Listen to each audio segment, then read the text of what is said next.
You're listening to Kerry Lutz's Financial Survival Network, where you get valuable information you just can't find anywhere else. To thrive in today's trying times, you need the Financial Survival Network, now more than ever. Go to financialsurvivalnetwork.com and get your free newsletter and gift. Financial Survival Network, now more than ever. Welcome all. You are listening to the Financial Survival Network. I'm Kerry Lutz. Hey, some of my biggest scores in life have come from real estate. I will confess, I haven't bought raw land before, houses, flips, rehabs, but there's a certain appeal to buying and selling land that you can't deny. Mainly no tenants, no toilets, as they like to say. Well, got somebody on here who's going to explain to you how you do it, how you can do it cheaply. That's the other thing. When you're buying raw land, as long as you buy it smartly, your costs are going to be limited and your upside potential is going to be high. Brent Bowers is with us now, thelandsharks.com. That's where you find him. And if you got a question for Brent after you hear this interview, then please send us an email to kl@kerrylutz.com. Brent, welcome. So, hey, I get vacant land, raw land. How long you been doing this for? You know, I started at the end of 2015, so I'm still a practitioner. I would say not very long in the eyes of some people, but yeah, 2015, I started it. You know what they say, those who can do, those who can't teach teachers. That's what my sister used to say. So, obviously along the way, you have some victories, you have some successes, you have some defeats. Tell us about your best land deal ever, Brent. Man, my best land deal ever, I would say it's probably my first one. And thanks for that opening. Thanks for having me on the show. This is going to be awesome. And I didn't realize you had never purchased any raw land before. So good to know that. All right. So the best deal ever. I was an Army officer. I was struggling with my house wholesaling. I started with rentals, then got into wholesaling. Then heard a gentleman talking about doing some land, crazy profits, like getting his money back the next day. And I'm like, oh my Lord, I still haven't got my money back from my first rental I bought like 8 years ago. But long story short, the best deal ever, I mailed out 687 handwritten postcards. I obviously used a mail house to do this, to the tax delinquent list that was land. And I received about almost 85 phone calls back. I only had time to return about 20 of them. And the guy literally told me, I'll sell you this land for $285. It's not buildable. Go look at it. Hung up. I said, okay. So I went and looked at it that weekend, had no clue what I was looking at, just realized it wasn't buildable, called the real estate office on the way home that afternoon. And the realtor was very familiar with the land because I wanted to know what the heck would this thing sell for in the MLS. I want the 30-day blowout price, the get it done now price. She said 10 grand. And I hung up on her, or I hung up, said thanked her for her time, was very happy. And she called me back 5 minutes later and said, hey, can I buy the land? I said, great. What are you offering? She said, $5,000. And I said, let's do the deal. When do you want to close? She's 4 days from now, close on Wednesday. So Wednesday, I had a $5,000 check for a $285 piece of land. That's pretty amazing. Amazing. So you were, needless to say, hooked once you encountered that, right? 100%. And I did another one the following week, and it was probably even easier than that deal. Easier than that. It's hard to believe it could be easier than that. So what do you learn from all this? You know, what I learned, and it hit me back then too, thank God I realized, is like, first one I thought was too good to be true. The second one, I was like, this is definitely too good to be true. The third one, I was like, okay, I'm starting to see a pattern here. And the fourth one, I'm like, how do I systematize this? How do I get operations and scale this? So that's kind of what I learned from all is like, let's scale this. Let's get this like the McDonald's model. Like you put 2 squirts of ketchup, 1 pickle, and put the bun on it, and let's keep rinsing and repeating and build a cash flow that can get me the heck out of the military. Because that was my goal at that time. That was my why. I wanted to be home with my children, my wife. I had been gone for so many years, training, deploying overseas, and something had to give, or I saw possibly a second divorce coming. Uh-oh. That's always to be avoided.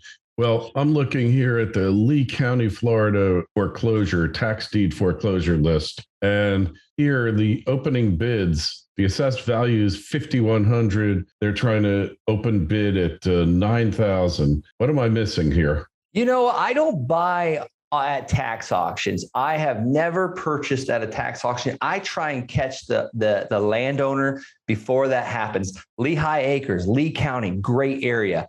Get a piece of land for $500, sell it for $5,000, 10x your money.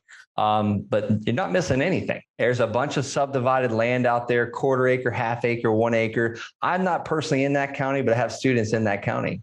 Yeah, I mean, I know people that have made a fortune. The person that I worked with had 125 different lots there that he bought between $1,100 and $3,500 each at the foreclosure sale, which it would always be better to get it before, but more work involved. Now, and he only bought property on the water. That was the key. He didn't care what it was. He wanted to buy it at 10% of its peak price before the crash. This was, he was buying in 2012, 13, and he was buying stuff that had sold 10 times its price before the crash in 08 and 09. Wow. Is that a good way to do this? Heck yeah, that's a good way to do it. Now, one thing I'm seeing right now, I was getting land at like 1 cent on the dollar, 10 cents on the dollar, 20 cents on the dollar for the last few years. What I've seen in the last 12 months, land has turned into a seller's market with all this hype, all this building, everyone wanting to get out into the country away, have a little bit more land. I've seen the tables turn a little bit to a seller's market. So I'm having to pay a little bit more, but here's the thing. Here's the reverse opposite side of that coin. I'm getting more for it now too. So I may be paying more, but I'm getting over retail, especially when I offer the easy financing for people. Now, that's probably only 7 out of 10 of my deals. I love to flip for cash too, because I run out of money. I gotta generate money somewhere where I can buy some more of that land that I can sell or finance on the slow roll payment system. Yeah, I'm looking at another piece of property here in Cape Coral. Where is it? Southwest, so it's not southeast, which is most desirable, but it basically looks like about an acre on a canal, and the valuation on it is 119,000, and the minimum bid is 19,000. So it sounds like if you could get it around 25, 30,000, that would be okay, huh? Yeah, meets my criteria. Yeah, so it's all out there. Yeah, this is 1 acre. Hard to believe. And if you look, all the houses around it have pools and everything. So there's lots out there. And I'm just looking at one online. The best thing about Florida is everything's online. Other states, not so much, right? The whole state was subdivided, back in 2002, 2003, because builders were building. And what's really cool about that area you just looked at in Cape Coral, the houses right beside it. I mean, heck, if you said that land was worth 119,000, what if you got it under contract for say 50 cents on the dollar? What would that be? About $60,000? Or maybe if you got it under contract for 70 cents on the dollar, or let's just say 50 cents on the dollar, you got it under contract for half price with an actual landowner. You can just sell your contract. You can assign your contract, make a quick $10,000, $20,000, $30,000 because you offer a builder, a developer, a piece of land at a discount that's ready to be built on. I mean, it's a no-brainer for them. Yeah. The one thing I know you have to watch out for on these things, though, is municipal liens. They're harder to research than regular liens, and could be problematical if they've been charging $100 a day because the person didn't cut the grass for 3 years. Yeah, and that happens. We've literally found liens from the city, and luckily the title company found this. But we found liens that we had to pay more to the city than the seller got. So we've literally gotten land for free from the seller because the taxes were too much, the liens were too high type thing. A question. So a lot of times you're looking at assessed valuation. And how do you value a property to know you're not paying too much for it? Don't just survive, thrive. The Financial Survival Network. Lumina Gold, ticker symbol LUM on the Toronto Venture and LMGDF on the OTC, is yet another of legendary mining investor Ross Beatty's Lumina Group. It's advancing the largest primary gold deposit in Ecuador. The resource is estimated to contain 16.7 million ounces of gold and 2.2 billion pounds of copper. At just $7 US per ounce gold equivalent, it trades at an incredible 13% of its net present value. More good news is on the way with an updated PEA study expected in Q2 of 2020. It has unparalleled infrastructure. There's grid power to camp with plentiful, inexpensive hydropower available. It's close to 2 ports and is just 8 kilometers from a paved highway. Water is plentiful. It's at low elevation, and the closest community, which is very supportive of Lumina's effort, is just a 7-kilometer ride. With all this going for it, it's likely to follow the typical Ross Beatty formula, which means big returns to shareholders. Find out more and sign up for notifications at luminagold.com. That's Lumina, Lumina gold.com. This is the Financial Survival Network, the information you need to thrive now more than ever. I never look at assessed value. I did in the beginning when I didn't know what I was doing. I literally used to offer half the assessed value and got deals, but I've kind of refined it. Now I look at what the actual land is worth. How do I find that out? I call realtors, look at what's sold on the MLS. I look what's sold on Zillow, LandWatch, Redfin, things like that. So I really focus on the actual property value and you also have to be really apples to apples. It needs to be that same half acre. If it's got utilities on one, you're comparing one that has utilities and yours doesn't, then it's an apple and an orange. You're not comparing the same thing. So you got to be really careful about that. It's really easy when you get out kind of in the outskirts, 1 or 2 or 3 acres. There's nothing on that land. It's easier to compare that to 1 or 2 acres type thing. Mm-hmm. All right. So, if I was to buy, here's a piece of property, assessed value, it's in Cape Coral in the northwest section, least desirable.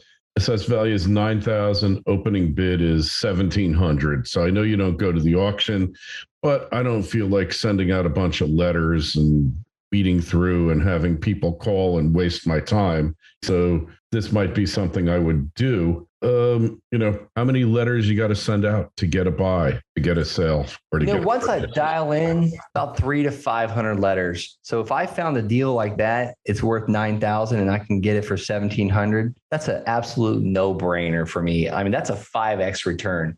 That's 5.29. So if I can buy it for $1,700 and sell it for $9,000, that's not including the payments I'm going to receive and the interest I'm going to collect. So I'm already collecting a 5x return at 0% interest. So yeah, those I would do all day long. Okay. So now you bought the property. Everything is wonderful. It's in the best place on the planet. How do you get rid of this thing now? How do you sell it? Man, my first thought is I like to sell it before I buy it. I pre-sell. I market like crazy. We call it immediate profits. I probably sold my first 10 parcels on Craigslist. We also put them on Facebook. We put them on buy-sell groups, buy-sell trade groups, marketplace. There's also the land websites like landcentury.com, landhub.com. One of my best KPIs for the last few quarters, key performance indicators, is showing that signs absolutely work well with the amount of money I put in the signs and the dollars we collect. I'll tell you one of them, on average for our marketing spend, for every dollar we spend to sell a piece of land, we collect back $1,100. Mm-hmm. That's pretty good. So a sign can do it, huh? A sign does it. I'll never forget. I was at somebody's course and it was a boot camp, and this lady had zero experience in real estate.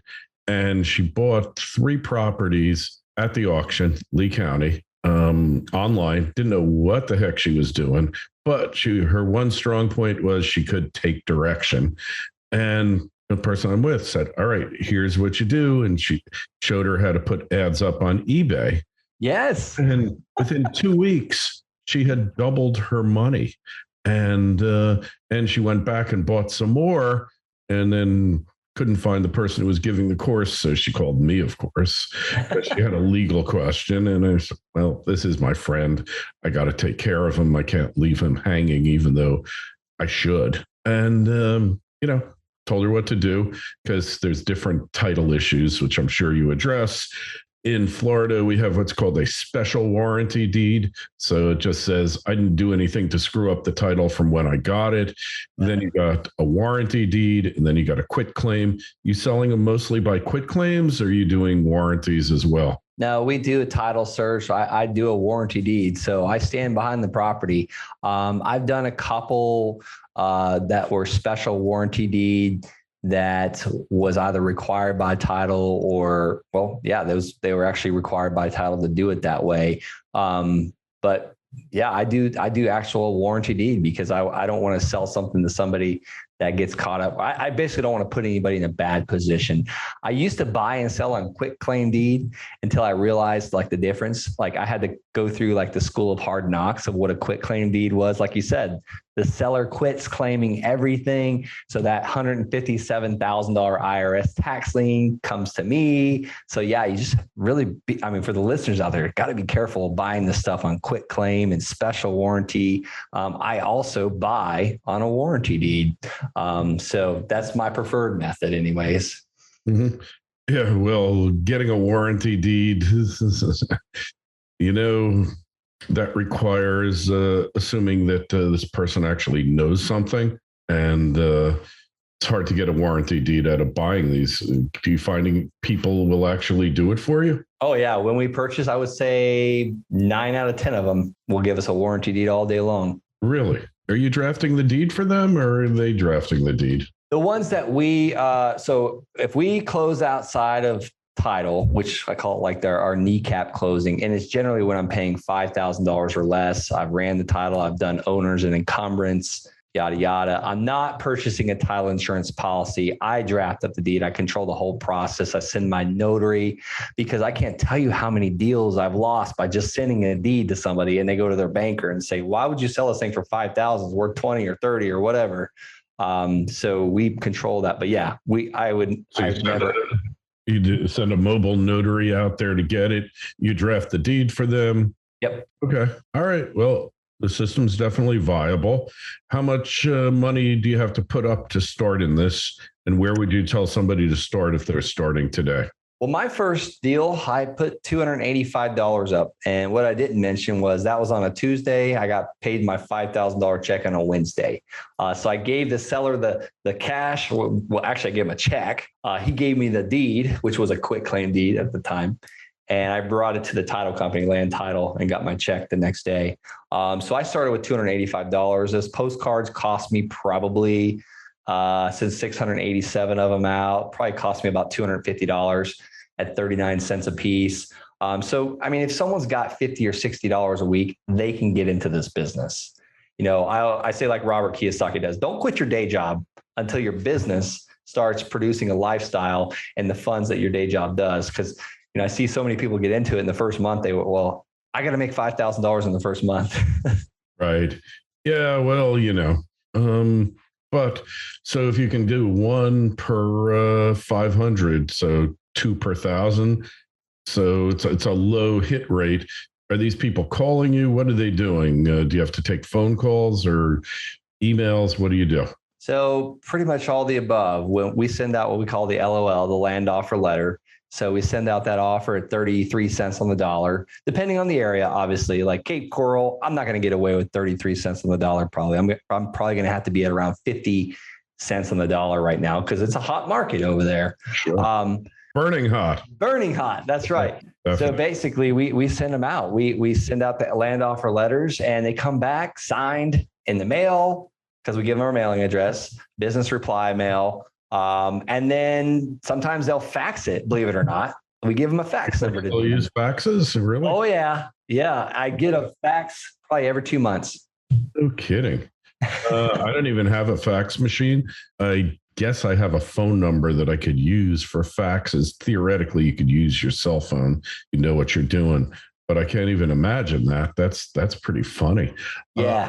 So how many deals can one person do in a year? A year? Well, I have a lady that helps me sell this land, and she's about 63 years old. She travels the country. She sold 9 parcels of land in the last rolling 15 days. So 9 parcels of land, each one of them is going to get us about an average of about $350 a month. Let's just say it's 300.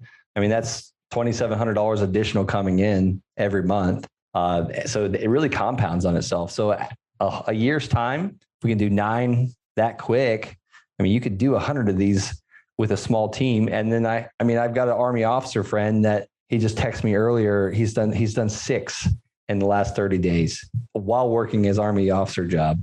Wow. Well, I am impressed. My hat's off to you. So Brent, people want to find out more about you, what you're doing, best place to find you. How do they connect with you?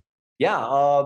Head over to thelandsharks.com, thelandsharks.com. I also just launched a YouTube channel called Brent Bowers. I'm like the only guy on YouTube talking about land. So I'm giving everything I got, how to buy this land, how to sell this land. I just launched it a couple months ago. So check it out. All right. Hey, thanks so much. And don't forget, when you go to the site, make sure you sign up for your free newsletter that we send out on Financial Survival Network.